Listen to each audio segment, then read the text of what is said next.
Hello दोस्तों, welcome to my YouTube channel daily classes. आज अपन 10th क्लास का एक टॉपिक पढ़ने वाले हैं। टॉपिक का नाम है बहुपद। बहुपद के बारे में हमने पहले भी की पढ़ा है, लेकिन पहले हमने क्या पढ़ा है, इसका इंट्रोडक्शन की पढ़ा है। आज अपन पढ़ने वाले हैं बहुपद का द्विघात बहुपद की पढ़ने वाले हैं। द्विघात बहुपद पढ़ने वाले हैं, जिसके अंदर अपने जो पहले वाले जो लेक्चर था उसके अंदर हमने की पढ़ा था कि बहुपद किसे की कहते हैं और बहुपद की डेफिनेशन क्या है और कौन कौन से कितने प्रकार के होते हैं, सभी के बारे में हमने पहले वाले लेक्चर में डिस्कस किया है। आज जो पढ़ने वाला है वो है द्विघात बहुपद। द्विघात बहुपद सबसे पहले ये करता है कि द्विघात बहुपद किसे कहते हैं। द्विघात बहुपद सबसे पहले ये देखते हैं कि ये बोलते क्या है, इसको मतलब इसकी डेफिनेशन क्या है। इसकी डेफिनेशन को कैसे की देखते हैं। इसकी डेफिनेशन ऐसी होती है, ऐसा बहुपद जिसके अंदर x की अधिकतम घात कितनी हो, 2, उसको क्या बोलते हैं, द्विघात बहुपद बोलते हैं। देखो कैसे, पहले इसकी डेफिनेशन देख लेते हैं। डेफिनेशन क्या होती है, ऐसा बहुपद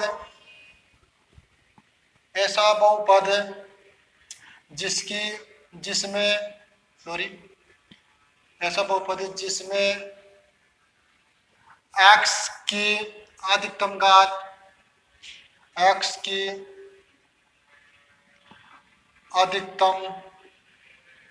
अधिकतम घात 2 हो, क्या कहते हैं, द्विघात बहुपद कहते हैं। द्विघात बहुपद कहते हैं। अब देखो ध्यान दो कैसे कहते हैं, बहुपद कहते हैं। जैसे हमारे पास है एफ एक्स बराबर a x square plus b x plus c. ये द्विघात की समीकरण कैसे है, क्योंकि इसकी अधिकतम घात कितनी है, 2 है। ऐसा समीकरण जिसमें x की अधिकतम घात कितनी हो, 2 हो, और कौन सा समीकरण कहलाता है, द्विघात बहुपद की कहलाता है। इसकी अधिकतम घात 2 है, इसलिए ये ना क्या कहलाएगा, द्विघात बहुपद की कहलाएगा। यहाँ पर ए बी सी के मान कुछ भी आ सकता है, लेकिन ए नॉट इक्वल 0। ए का मान 0 नहीं होना चाहिए। बाकी के अपन सभी मान यहाँ पर ले सकते हैं, लेकिन ए का मान 0 नहीं जाना चाहिए। देखो जैसे क्या नाम है, यहाँ पर एफ एक्स बराबर कुछ भी आता है, जैसे ए की जगह कुछ भी आता है, जैसे 5 x square plus 6 x plus 8, है ना, वगैरह वगैरह कुछ भी आ सकता है। लेकिन ए नॉट इक्वल 0 नहीं होना चाहिए, ए 0 नहीं होना चाहिए, क्योंकि अगर ए 0 हो जाता है तो द्विघात समीकरण का जो अस्तित्व है वो गायब हो जाता है। मतलब जो अधिकतम घात 2 की रखता है वो गायब हो जाता है। अगर जो अधिकतम घात 2 की रखता है वो गायब हो जाता है, तो हम बता ही नहीं की पाते कि ये द्विघात समीकरण है या द्विघात बहुपद है। इसके बारे में अपन बता ही नहीं की पाते कि ये कौन सा समीकरण है। कैसे, एक बार एक उदाहरण से अपन इसको लेके समझते हैं। जैसे क्या नाम है, x बराबर अगर मैं एक की जगह 0 रख दिया, तो जैसे एक की जगह मैंने 0 रख दिया इंटू, और यहाँ पर कर लिया एक्स स्क्वायर कर लिया, बी की जगह चलो मैंने ये क्या यही रख दिया 6x प्लस 8, ऐसे ऐसे रख दिया। जैसे ये 0 एक्स स्क्वायर से मल्टीप्लाई होता है, जैसे ये 0 एक्स स्क्वायर से मल्टीप्लाई होगा तो यहाँ पर क्या हो जाता है, 0 हो जाएगा। और यहाँ पर क्या होगा, 6x प्लस 8 ऐसे कैसे चली गिरा है। अब ये 0 का मतलब तो क्या होता है, कुछ भी नहीं है। यहाँ पर 0 मतलब क्या, कुछ भी नहीं है।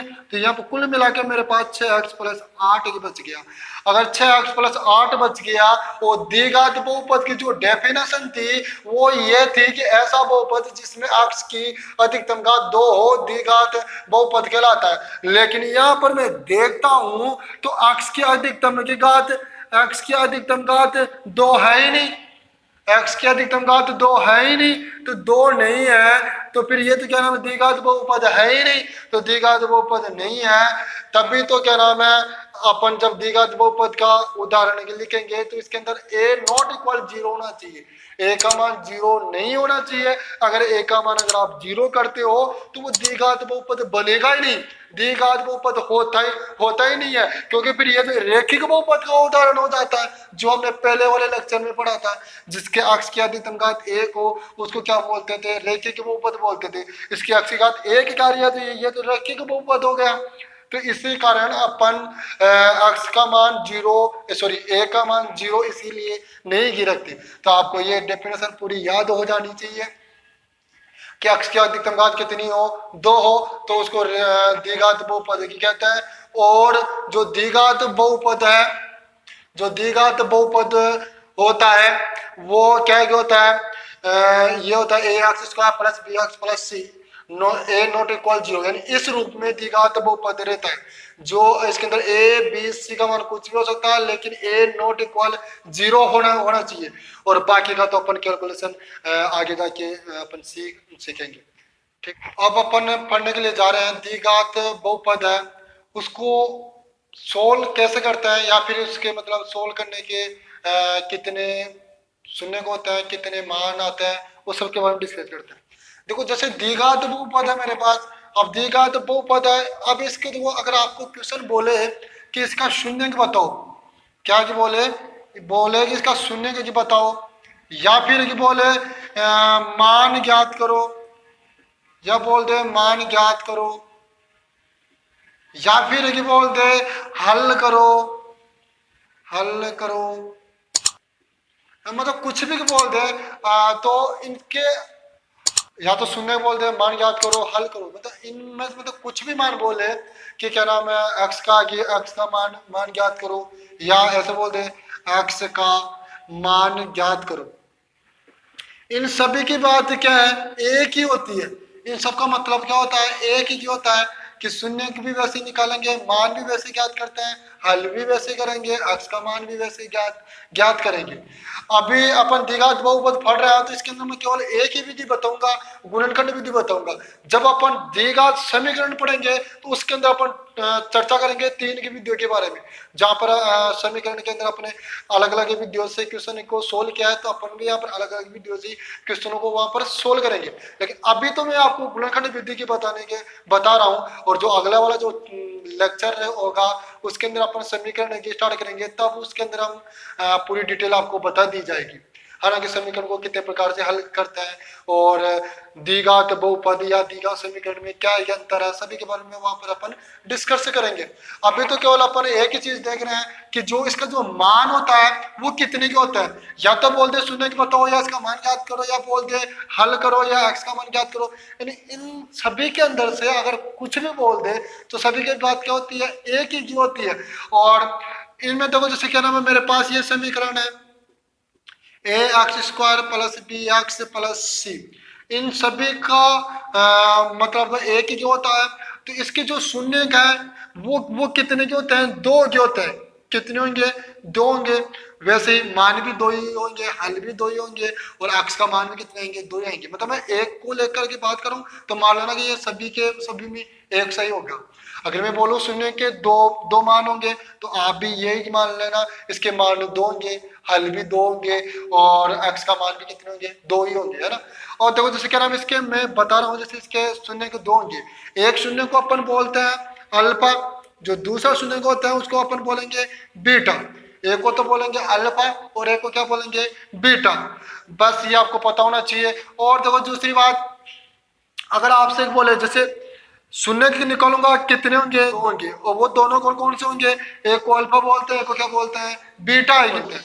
अगर मैं इन शून्यों को का योग कर दूं, अगर मैं क्या किया, शून्यों को का योग, या फिर मतलब ऐसे भी बोल सकता हूं मैं एक्स के मानों का योग, है ना। अगर इन दोनों का योग कर दिया, मतलब अल्फा प्लस बीटा, इन दोनों का मैंने योग कर दिया, तो इसका जो सूत्र होता है वो होता है माइनस का बी बटा हुआ ए हो जाएगा। क्या हो जाएगा, माइनस का बी बटा हुआ ए। सर ये बी क्या होता है, बी होता है जो एक्स का गुणा है, जो एक्स से गुणा हो रहा है वो होता है बी। ए क्या है, ए होता है जो एक्स स्क्वायर के जो गुणा में होता है। इसको हिंदी में भी लिख सकते हैं अपन कैसे, कि बी का मतलब तो होता है एक्स का गुणांक, एक्स का गुणांक, और जो इसके बाद माइनस लगाते हैं माइनस लगा दिया, अपॉन, है ना, दोनों की बात एक ही होती है, अपॉन, और ए का मतलब क्या होता है, एक्स स्क्वायर का गुणांक। जो ए है वो कौन है, एक्स स्क्वायर का गुणांक है, यानी इस एक्स स्क्वायर से गुणा हो रहा है, तो इसलिए अपन इसको बोल देंगे एक्स स्क्वायर का गुणांक है ये तो, और ये किसका गुणांक है, ये एक्स का गुणांक है। अब देखो अगर इन दोनों का गुणनफल किया मैंने, मतलब अल्फा इंटू बीटा किया, तो सी बटा हुआ ए जो होता है, क्या होता है, सी बटा हुआ ए। सी की कौन है, अचर अचर संख्या, सी कौन है, अचर संख्या, अचर संख्या जो अकेली है, और वो तो हो गया अचर संख्या। और बात आती है ए कौन है, ए है एक्स स्क्वायर का गुणा, ए कौन है, एक्स स्क्वायर का गुणा, तो यहां पर कर दूंगा एक्स स्क्वायर का गुणांक, बस कुछ भी नहीं किया, जो बात थी वो मैंने यहाँ पर लिखी। अब बस ये भी हमारे काफी इंपॉर्टेंट चीज है, ये हमारे काम में आएगी, है ना।